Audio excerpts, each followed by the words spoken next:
ہیں حضور پاک صلی اللہ تعالیٰ علیہ وسلم پر کثرت سے درود پڑھنا شروع کرتے تو دل ایسا کرتا، دل مچلنے لگتا، اور پھر ایک حوصلہ اور ایک ہمت ایسی آتی، لوگ دیکھتے،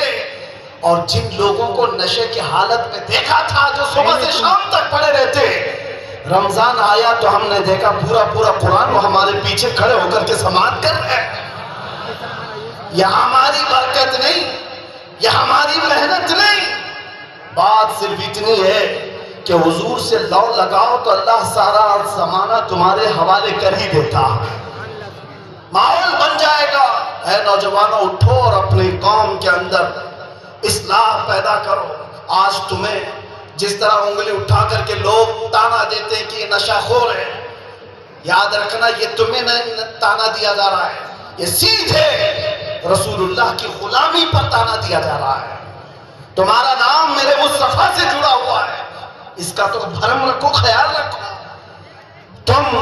حضور پاک صلی اللہ علیہ وسلم کے نام سے دنیا میں پہچانے جاتے ہو، تمہارے ہاتھ میں شراب کی بوتل زیب نہیں دیتی، تاش کے پتے زیب نہیں دیتے، تم نشے کے اڈے پر رات نہ گزارو، بار اور کلب میں ڈانس کرتے ہوئے، یہ مجرے کرنے کے لیے تمہیں نہیں پیدا کیا گیا۔ اے نوجوانوں اٹھو، تمہارے ہاتھ میں تو اللہ کا کلام ہونا چاہیے، تمہاری زبان پر میرے مصطفیٰ کے نغمے ہوں، تمہاری راتیں کلب میں نہیں کسی مسجد میں یا کسی شیخ کے قدموں میں گزرنی چاہیے۔ پھر دیکھو انقلاب ایسا آئے گا، انقلاب ایسا آئے گا۔ آج میں نے محسوس کیا ہے، جو شروع میں نے جملے بتائے، شروع میں تقریر میں جس کو مہمان بنا کر کے سواگتم کیا جا رہا ہے، آگے پیچھے پولیس کی نفریاں لگا دی گئی، ہر وہی جبے والا، وہی پگڑی والا، ساری چیزیں جس سے ساری دنیا لڑ رہی تھی اس کو مہمان بنایا عزت کے ساتھ۔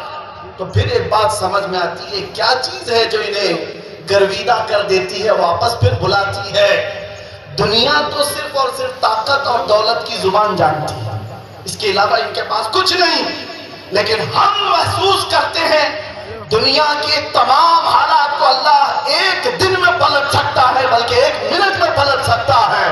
آج اگر بارش نہیں ہے، رب تبارک و تعالیٰ کے لیے ناممکن اور محال نہیں ہے، وہ اچھا ہے تو ابھی بارش کر دے، وہ کڑی دھوپ میں بارش کر دے اور کڑی بارش کے اندر دھوپ لا دے۔ اس لیے آج کے حالات سے پریشان نہ ہونا کہ اب کیا ہوگا، ہمارا کوئی قائد نہیں، ہمارا کوئی لیڈر نہیں، سوکھا پڑا ہوا ہے، مسلمان بکھرے ہوئے ہیں۔ کبھی مایوس نہ ہونا،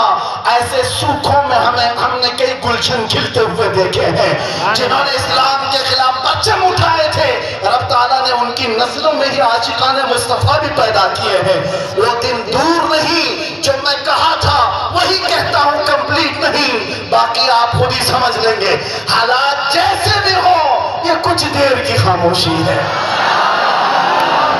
جیسے بھی ہوں کچھ دیر کی بات ہے۔ ہر اندھیرے کے بعد اجالا آئے گا، ہر تاریکی کے بعد سویرا آئے گا۔ اس لیے آج اگر چاند کو گہن لگا ہے اس جماعت کا، تو چاند کا گہن جب چھٹتا ہے تو پھر وہ اپنے آب و تاب کے ساتھ چمکتا ہے۔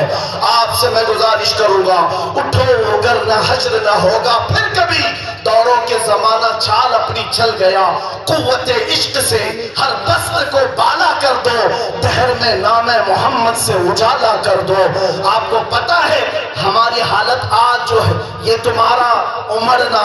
گرنا، پڑنا ہمیں دیکھنے کے لیے، یہ سب کس کی بنیاد پر ہے، کس کی نسبت سے ہے؟ آپ یہاں سیاسی لوگوں کو بھی پوچھ سکتے ہیں، اندر سے بھی باہر سے بھی ہمارا کوئی کنیکشن ہی نہیں، ہمارا کوئی تعلق ہی نہیں، ہم کسی جگہ کے نیتا بھی نہیں، کسی پارلیمنٹ کے ممبر بھی نہیں، ہم کوئی ایسی بڑی جماعت بھی نہیں پالتے کہ لوگوں کو 500 پہلے دے کر کے تیار کر لیں۔ نہیں میرے عزیزوں، میں بھی کار میں آ رہا تھا، پوچھ رہا تھا یہ سارے دیوانے کہاں آسمان سے اتر رہے ہیں، یہ کہاں سے آ رہے ہیں، یہ ہجوم کہاں سے آ رہا ہے؟ پھر دل یہ کہتا ہے یہ سارے لوگوں کا دل اللہ نے ایک طرف پھیرا ہے، تو صرف اس بنیاد پر جب تک ٹکے نہ تھے تو کوئی پوچھتا نہ تھا، یا رسول اللہ تم نے خرید کر ہمیں انمول کر دیا، یا رسول اللہ لبیک لبیک لبیک، یا رسول اللہ لبیک لبیک لبیک یا رسول اللہ لبیک لبیک لبیک یا رسول اللہ لبیک لبیک لبیک یا رسول اللہ لبیک لبیک لبیک یا رسول اللہ